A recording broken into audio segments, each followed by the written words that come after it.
The following edition of Connecticut Valley Views is made possible by Windsor Federal Savings, with offices in Windsor, Bloomfield, Granby, and East Windsor.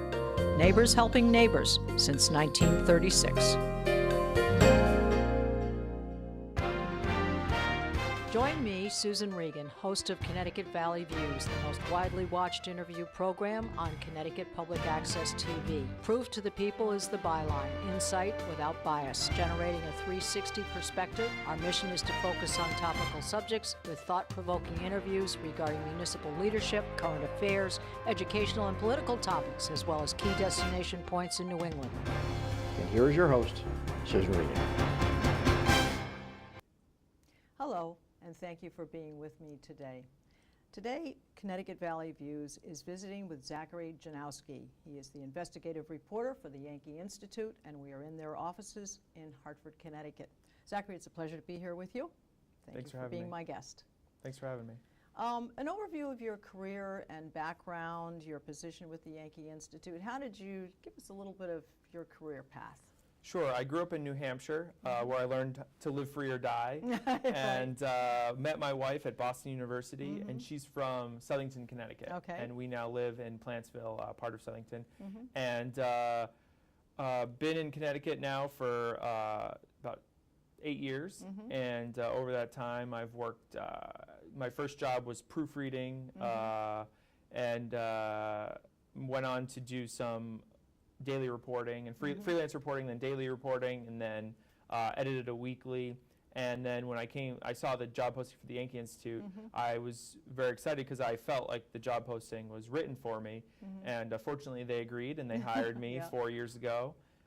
So been doing this for 4 years. It's been a very exciting, almost an entrepreneurial effort, because the Yankee Institute was known for its research before I joined up, but it had never done reporting before. So this was a brand new position that you were filling. Yes, a brand new position and a new opportunity to, because as Yankees saw the reduction of the number of people at the Capitol watching over politicians and the bureaucracy, they saw an opportunity to add to that. A different approach, and someone who was always looking for waste, fraud, and abuse in government. And for the most part, that's what I've been doing for 4 years, writing about it, publishing it online on our investigative reporting blog, Raising Hail, and then talking about it on the radio and sometimes on TV, too. So could you refer to the group as a watchdog of a kind?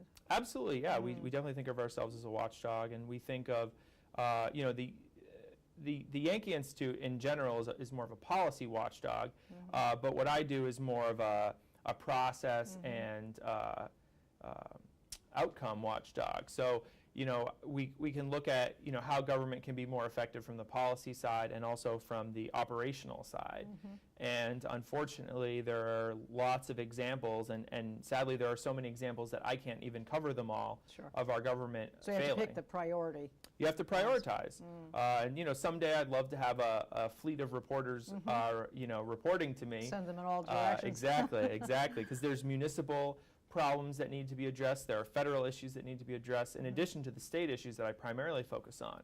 So there's a wide range of problems out there, and it's my job to point them out. And then, you know, the rest of the Yankee Institute looks at how do we prevent these problems from recurring. And, you know, part of that is by implementing better policies. And, you know, one of our mottos here is that the more government does, the less it does well. Yes. And I think, because there are things government has to do. I mean, we need somebody to build our roads. And I think that many Connecticut residents are under the misconception that that's a big part of what our government does, but it's you know, something like 7% of what our government does, depending on how you measure it.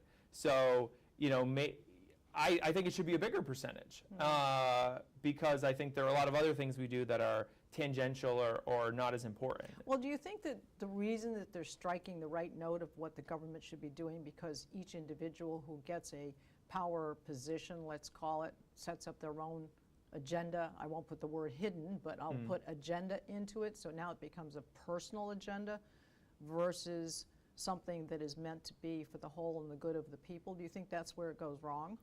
Yeah, that's part of it. I mean, certainly institutions can become self-serving, You see a good example of this is the influence of unions in politics. I mean, unions get involved in elections so that they can choose the person who they negotiate with. And wouldn't we all like to be able to choose the person we were negotiating with? It would be great to be able to hire your own boss. And in a sense, it's a reverse of the old spoils system back in the 1800s, where the guy who got elected got to give all his friends a job, and now the guys who have a job give their friend a job. This is true.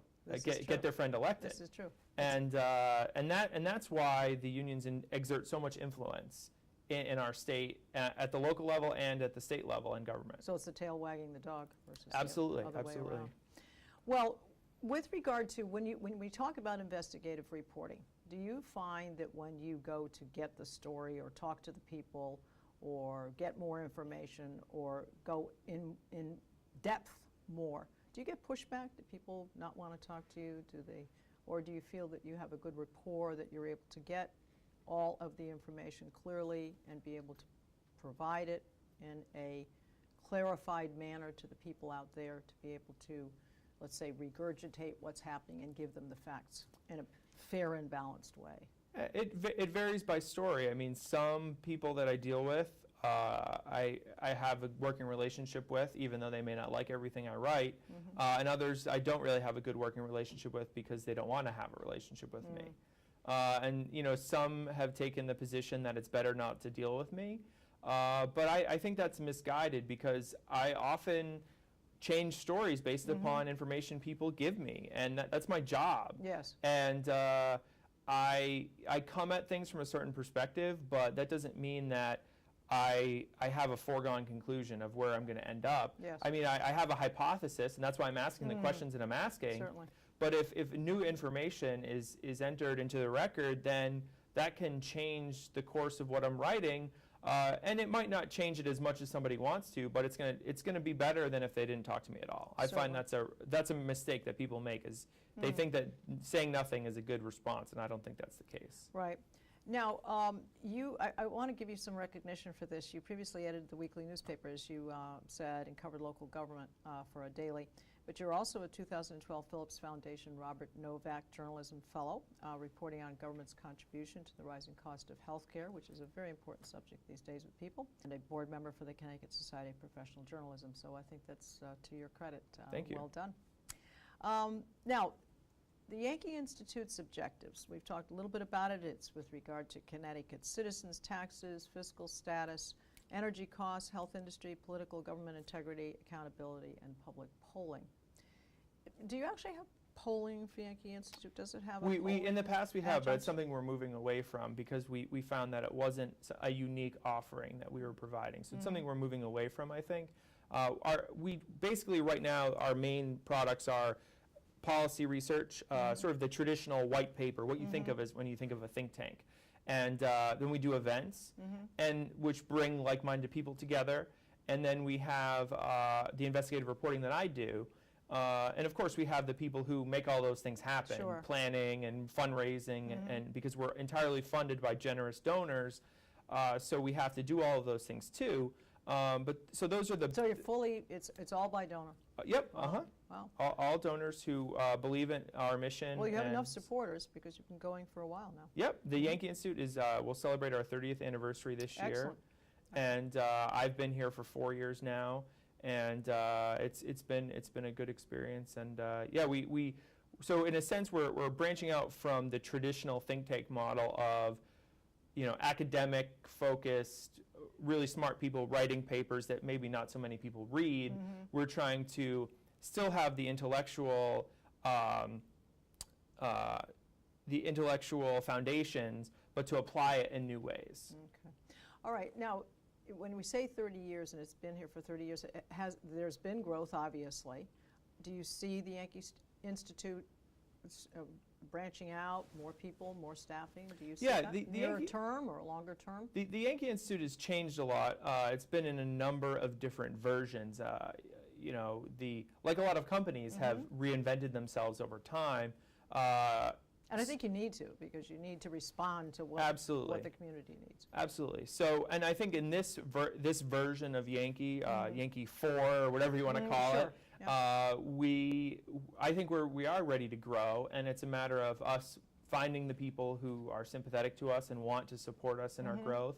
And absolutely, I think there are things that we can do to, with additional people, to bring more policy ideas on how to improve our government. Our tagline is improving government through freedom and opportunity, or improving lives through freedom and opportunity, because we think that less government, lower taxes, everyone's better off. Yes. And we do that through the policy research and through the reporting. Yes. Now, the philosophy, which is both yours and the Yankee Institute, which obviously you would have to be on the same track for that. We are Connecticut's free market think tank. We believe taxes should be lower and government should be smaller. The more government does, the less it does well. Now, this is true of corporations as well, too. A lot of times corporations, as you said, they tailor and they change what they are, because if you get too broad branching, you're not good at any one thing. And it's better to determine internally what your greatest strengths are, what the greatest priorities for, let's say, hitting the bottom line will be, what those options are, what those opportunities are, and narrowing it down to where do you fit in the mix in your particular industry. So with regard to that, what about the good public policy with regard to lowering taxes? Tell us a little bit about that. I know you have a very broad position on that. Yeah, I mean, I oftentimes people assume that I want to lower taxes because it helps rich people. And although I don't deny that it would help rich people don't need much helping. And so that's not the purpose of lowering taxes. Because I believe that when people have money, they're better at doing things with it than the government is. When I have money, when you have money, when your viewers have money, we know what our needs are, and we go out and meet those needs and our wants, because we're the best judges of what those are. The government, it gets very complicated. Let me just interrupt you for a minute, Sure. though.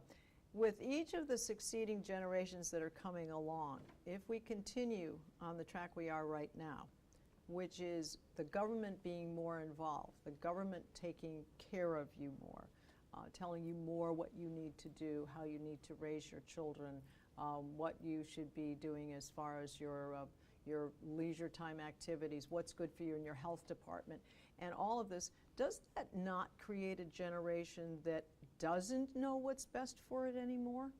And so the government now says, see how much better it is when we handle it for you? Are they not training people to?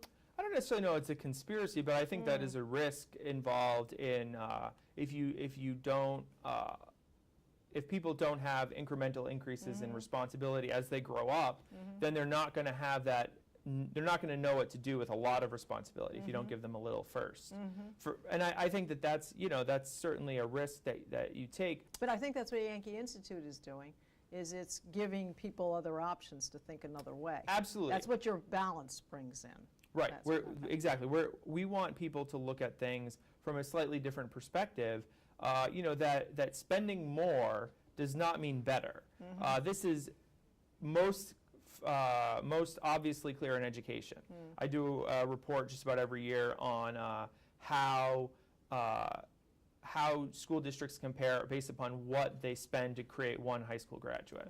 And it ranges from roughly $200,000 to down to $100,000. So it's a $100,000 range, so double the cost in some districts. Now, there are districts that spend $200,000 that you would be less likely to hire a graduate from there than you would from a district that spent $100,000 to create a high school graduate. Right. And it's so inputs don't determine outputs. Yes. They help and they influence it. It's also the material you're working with too. Well, there's that.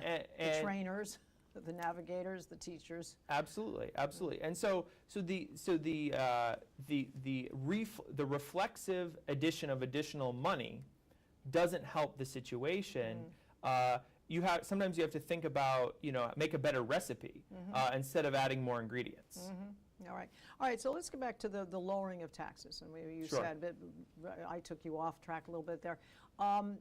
Lowering of taxes, the rich get richer anyway, and so now the poor, or middle class. So the economy is all about people cooperating together to do things, and when the government takes resources out of the economy, there's less resources there for everyone to do what they want to do with it. And the government is pretty bad traditionally at investing in long-term needs, and because there's two choices. You can either eat your paycheck, or you can build a house with your paycheck. And if you eat your paycheck, you have nothing to show for it next week. Right. But if you build a house with it, you do. And so the government is constantly eating its paycheck. So we don't really have anything to show for the money that we drop in there, whereas the people at large are very good at, they build houses, they build buildings, they build successful companies. Exactly. Entrepreneurs. Exactly. They build wonderful things that make all of our lives better. So the idea that higher taxes, so this is the other fallacy, if higher taxes, if they don't go to the right people, it doesn't help the poor. So first you have, the first layer is the politicians and the bureaucrats, they get their cut of what the tax money is, right? So they get a little bit for themselves and their friends and family. And then some of it maybe gets to the people who need it, which is why I think policies like the Earned Income Tax Credit are the best ways of helping the poor, because it's the most direct way of getting money to people who need it most, because it's actually the closest thing government gets to being Robin Hood, where they're taking from the rich and giving to the poor. That I think has a certain place for it in government, because it's effective and efficient, and you don't it doesn't have a lot of problems with it. Whereas a lot of these other policies, like the minimum wage, is a favorite example of mine. It has lots of victims, even. People who are unskilled and unemployed suffer because of high minimum wages. And I don't suffer because of a high minimum wage necessarily. It affects me. My money goes less, it causes inflation, so my money doesn't go as far. But the people who really suffer are the people who want to get trained. They want skills, but they can't get them. And I find it hypocritical when people who have had unpaid internships, like I have, they criticize, they want a higher minimum wage, but an unpaid internship is a minimum wage workaround. And it's silly to me that people who have college degrees can work for free for a whole summer, when people who have less education and fewer skills it would be illegal for them to work for $5 an hour. Well, when we talk about the minimum wage and people not skilled, why are they not skilled? I mean, if theoretically we're leaving no child behind, we've had a ton of money spent on education, in reforming education through charter schools, magnet schools, after-school help opportunities. Have we not looked at where the real systemic problem is? Because when a doctor looks at something, he doesn't just sort of take the obvious. He needs to look at why there's that large lump on your arm, and he needs to go, okay, there's a lump on your arm, but what's causing the large lump on your arm? Is it because we're not going back far enough into, in other words, we're not doing enough prevention? Are we not solving the problem back further? Broken homes and all the things that create poverty and I think children not going to school. There are two separate problems. One is, you're right about education. I mean, education reforms have helped some students, but they tend to help certain segments of students. So for example, in Hartford, you have students going to charter schools, and you have students not going to charter schools. And so many of the charter schools are successful, but the students who aren't going to them don't really benefit from the better education the other students are getting. I think that the other problem is that school is good for certain things, reading, writing, arithmetic kind of stuff, but there are certain skills that most of us learn by having a job. We work at McDonald's, we work at a summer camp, we work somewhere where we're responsible. Well, we learn accountability and showing up and working with other people. And intrinsic things. Those are exactly the skills. And an employer was willing to take a chance on me when I was 16 or whatever and pay me $5 and change an hour back, even not that long ago, because it was cheap. Yes. But by raising the minimum wage, we increase the burden on the employer. So the employer wants more information about you. Yes. They want a better And they track expect record. more. Yeah. They expect more. They want a track record. They want And that leaves off those other people who don't have any. so how do you create a track record if it's illegal for you to work for less than $10 an hour? Sure. All right, well, let's take this a little closer to home now. What's Sure. wrong with Hartford? Half the legislators are leaders, so they get a title, a little extra pay. You wrote about this in 2013, 2014. Appraisals confirm state overpaid for a parking garage, perhaps 10 times too much.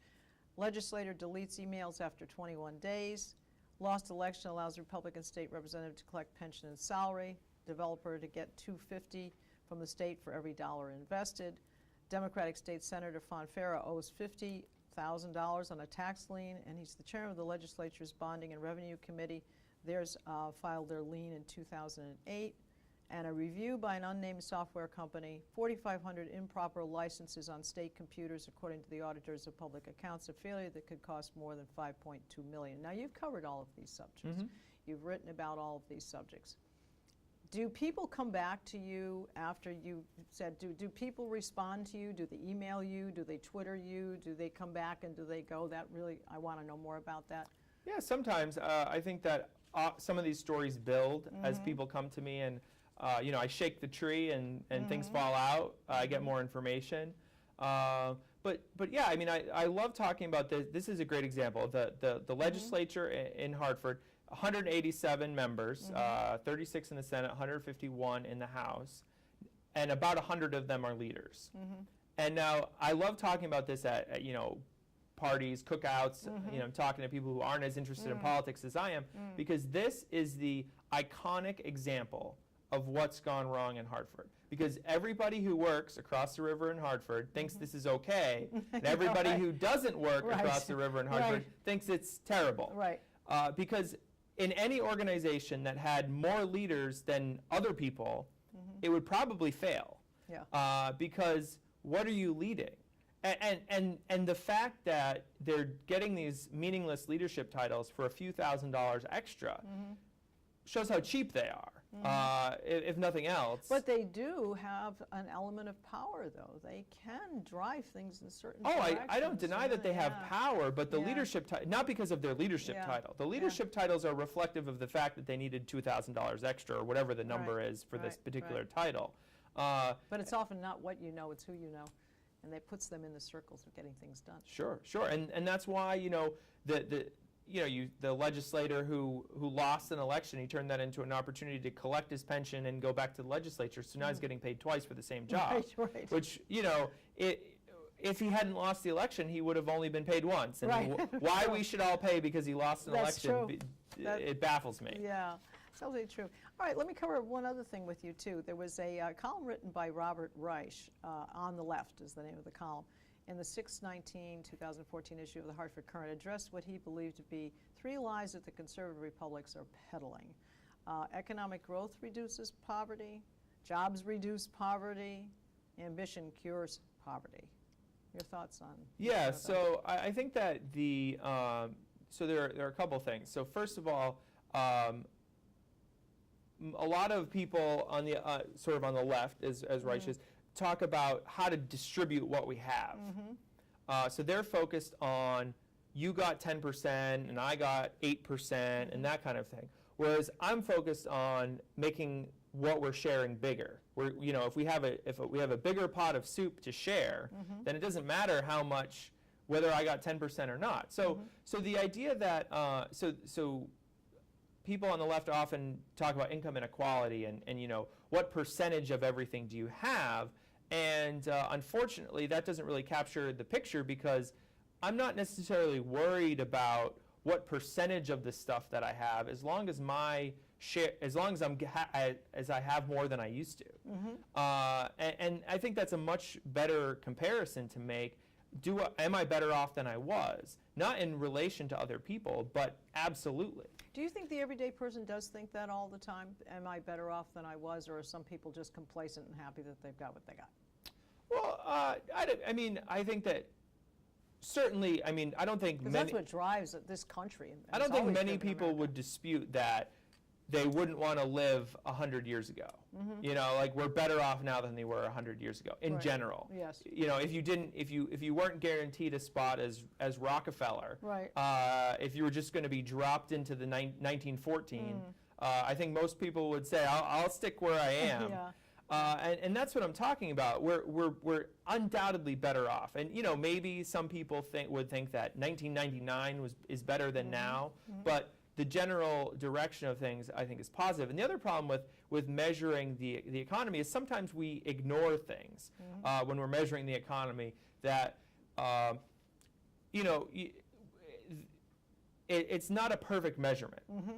And, you know, a simple example is if two mothers watch their own kids, Yes. that's not part of the economy. Okay. But if they watch each other's kids and pay each other, that becomes part of the economy That's suddenly. True. That's true. So just because a certain number, The IRS just because a certain number went up Yeah. or down doesn't necessarily mean we're better or worse off, because you know, maybe a mother raising her own kids is optimal compared to the alternative. Certainly, if they just swap, that's Yes. not a better outcome. Right. Right. So it's not just how big is the economy, because sometimes the economy isn't measuring the right things. And that gets into some of these other comparisons that people make about, you know, oh, there's no inflation. Well, there's always, you know, well, typically there's been inflation. It's not affecting things in general. It's affecting certain things in one direction, other things in other Depending ways. on the industry. And Right. So although there's not a lot of, you know, technology is constantly falling in price. It's also trends too. More gluten-free products are better than other products. So all depends on which way Sure. you go. All right, I have some lightning questions Okay. I want to ask you. It's virtually yes or no. I mean, you can make a comment or two if you'd like, certainly.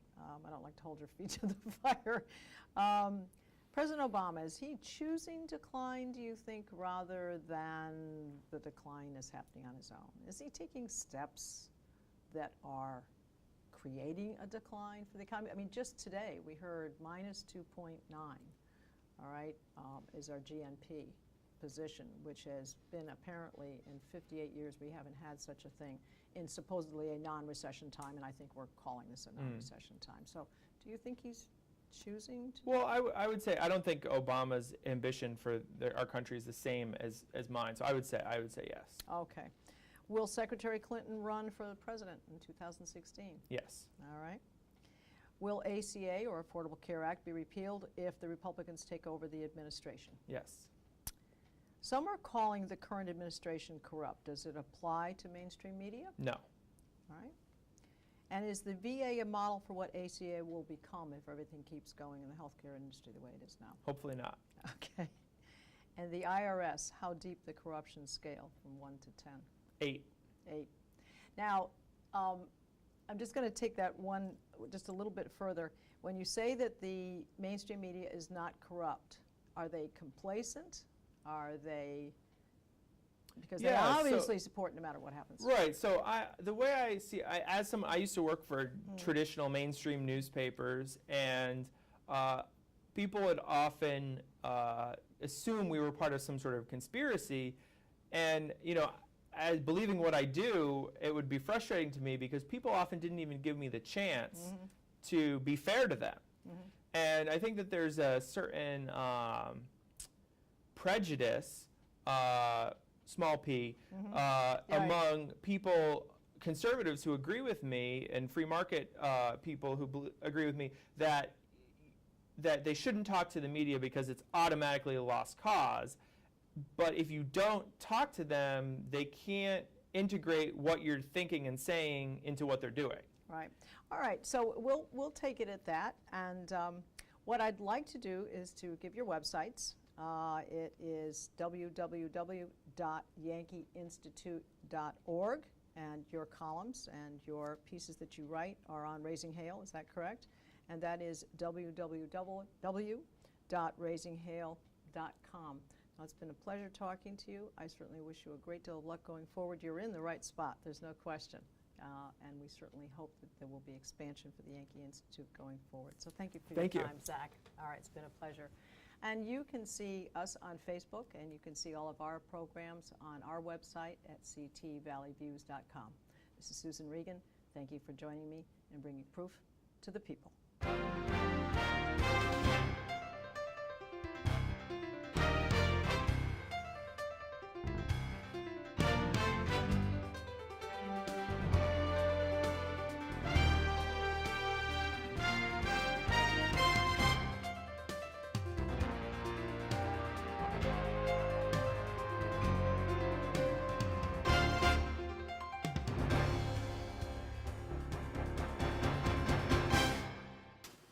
Our thanks to Windsor Federal Savings for making this program possible. Neighbors helping neighbors since 1936.